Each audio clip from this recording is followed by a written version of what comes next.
I'm a little late in the day recording this video, hence the lighting, so we improvised a little bit. Hopefully things are good enough. But today we are talking about Slow Days, Fast Company, The World, the Flesh in LA by Eve Babbitt.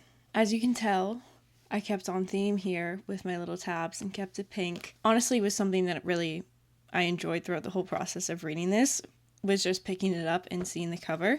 I said in my introduction video for this book that I didn't know a thing about it when I was going into it. And I had picked it up because I was obsessed with that era of rock in LA.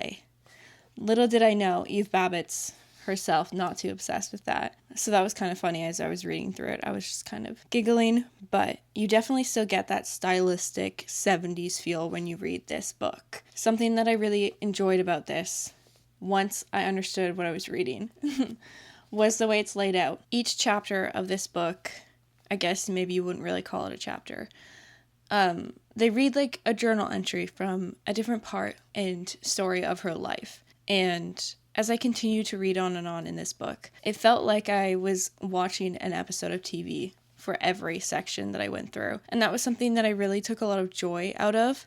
I think if I was not trying to challenge myself to see how many books I could read before I have to move, I would have kept this book as a book where I only read one story at a time.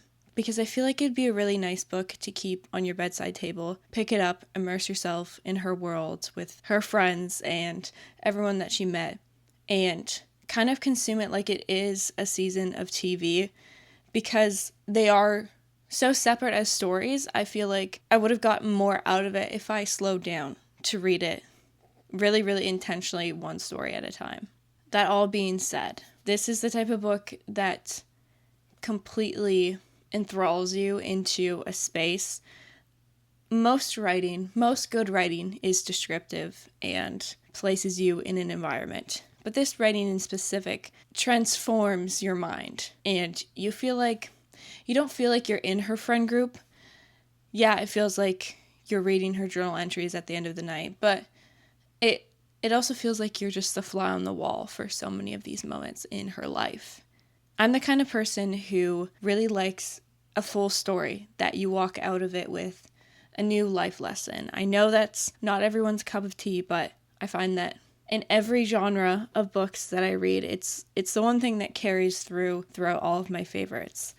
As you could probably tell by the last two videos that I covered on this channel, those are the things I take with me as pieces to incorporate the perspective into my life. I think I read to gain perspective on my own worries and insecurities and stuff, so that I just grow up a little bit more.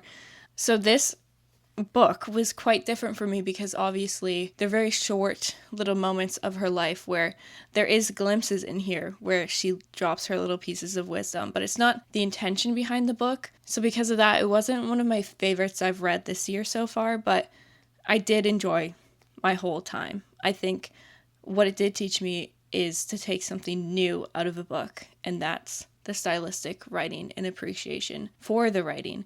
Like I said, I think I was consuming a lot of books to get something out of them, as in a lesson to walk through my life with. But this book in specific, it showed me that I can read a book and get something else out of it. And that was specifically the way she writes. Not only is she funny, incredibly descriptive, but she's incredibly creative in the way that she writes, and I really appreciated that as taking it on as a skill I'm going to try to implement into my life. I write for a music podcast, and there hasn't been a lot of moments where I've really stopped to evaluate the way I write and how it can be better. Obviously, when I write something, I go through and edit it. But this really showed me how far you could take something you work on and how much of your personality you could embed into your storytelling. And I really, really appreciated that.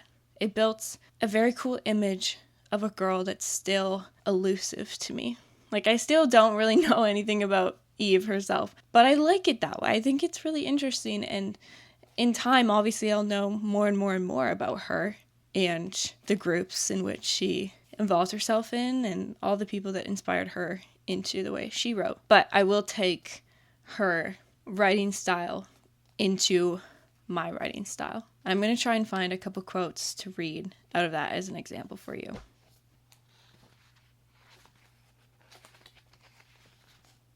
Okay, this is the quote I was specifically looking for. And there was Mary, lying on the sand like an ordinary person, only better. Because without her makeup, she almost looked ordinary, and it was secret, like having the Mona Lisa in the trunk of your car without the frame. Like, how do you think to write that? I think it's just the most wonderful testament to her creativity, and I can't think of the right word. Something along like stardom, like star power, like something embedded in her just to think in such a beautifully creative way when she wants to sit down and describe something. And it really makes the writing very lush and enjoyable to read, which is why I would recommend, if you're going to read this, don't rush through it the way that I did. And I say that honestly. Rushing is not something I normally do when reading books or encourage anyone to do. It's just this is the first time I've ever sat down and challenged myself to see what I could get through.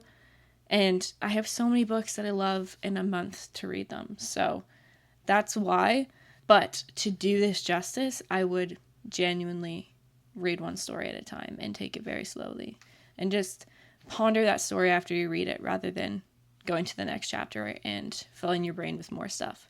Because there's so much stuff to read in this book, which is why you need to give it the time to like marinate, you know? Another thing that inspired me was simply just the title itself, and she says a little bit more about that in this passage. The idea of an artistic community evaporates into the slow days. Inspiration and words like that get hurried along with the fast company.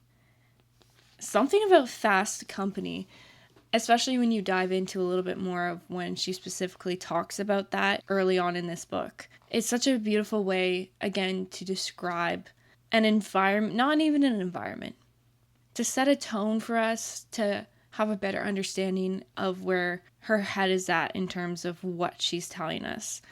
I just really enjoyed it, and it's like a little nugget I'm going to take on with me, and obviously really need to take on with me, considering the fact that I was just saying that I read this way too fast. I think that's like a good call out for myself. The last and final thing I'm going to say about this book, and tip for if you're going to go ahead and read this, is unlike normally, this is advice I normally would not give.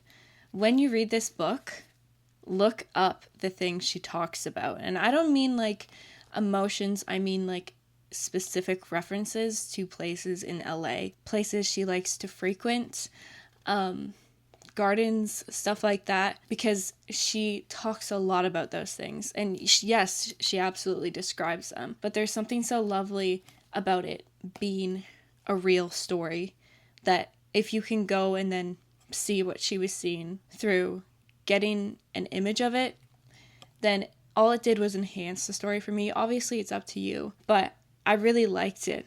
It really, really placed me into the time that she was writing, and I was able to gather just a completely full picture of what she was wanting to show us and tell us. Or not specifically us, because this is not even written for us, but you can find that out on your own when you go ahead and read it. The last thing I just said the last thing. The actual last thing I will say is that if you watch Gilmore Girls, now bear with me, okay? This book is not at all like Gilmore Girls, but the best comparison I can say is to the depths and the levels that a Gilmore Girls reference goes sometimes in the writing. So does this book, and that's what I mean by Google it, because you'll get so much more out of her little jokes, her little comments, like kind of like not snide comments, just like personality. You get so much more out of it if you know the actual context for what she's saying. So just go ahead and do that. Increase your enjoyment of the story. And with that, that's the end of this book, and I will catch up with you on the next one.